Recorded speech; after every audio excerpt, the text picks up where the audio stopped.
Cushing's Bookshelf, episode 14, an update episode where I share my thoughts on having finished the new Annotated Frankenstein by Mary Shelley, edited and with notes by Leslie S. Klinger.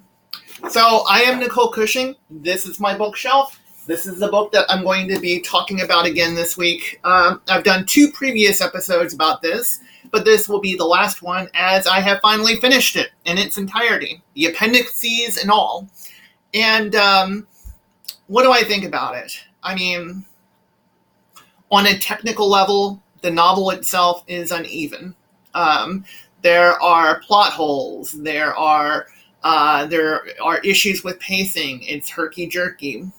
However, there are some stretches of really beautifully dark dialogue that are quite good.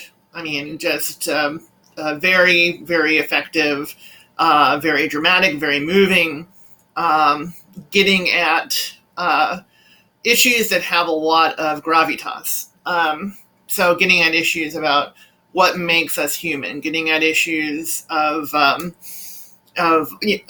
what's justice and what's injustice. One of the themes that pervades the book, in my opinion, is the theme of guilt and the theme of it's in almost a Kafkaesque way. So when I say that it's about issues of justice and injustice, I don't think of it as much about it in a political sense as it is about justice and injustice in almost like a Kafkaesque sense of just the whole world being marinated in guilt.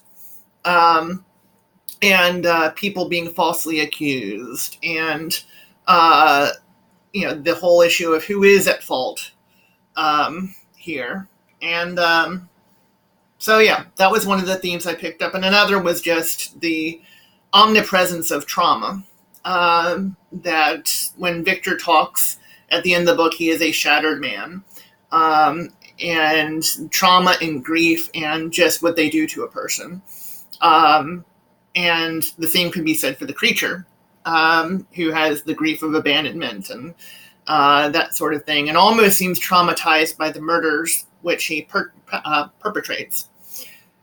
So that's what I'll say about the novel in and of itself. And one more thing I'll say is, it's kind of ironic. The novel has 2 editions.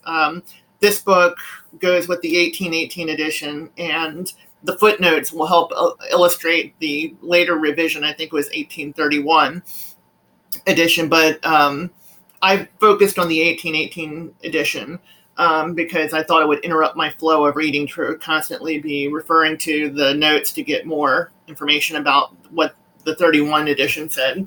So that said, at some point I may reread the 31 edition. But my main point is you have 2 different editions.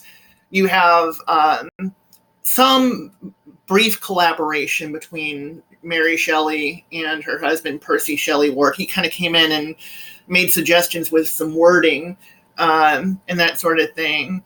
My main point is that this is kind of, and you have this situation where the novel is uneven and the pacing is herky-jerky, and it's like a Franken novel, stitched together with different influences and different permutations, and kind of this, uncomfortable shuffling forward in the plot, kind of clumsily at times, that is almost correlates to the theme.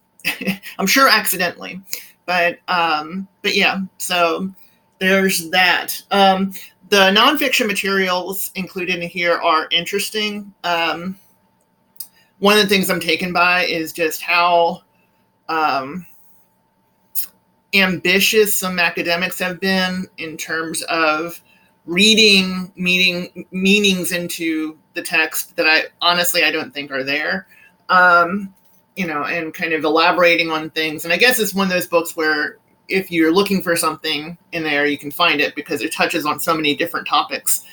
But yeah, I found that interesting. And then there's information about pop culture permutations of the book, starting, I guess in the mid 1800s with a lot of theater adaptations. So anyway, I have not this was my first time reading the book, reading the novel. And so I think it served well in that capacity. It's a good introduction to the novel, and, a good presentation of the novel, a good introduction to the world of the novel and the world of Mary Shelley with some of the historical information in the foreword, and a good grounding in the world of the literary criticism that has surrounded the novel and the pop culture adaptations. So, so I would recommend this.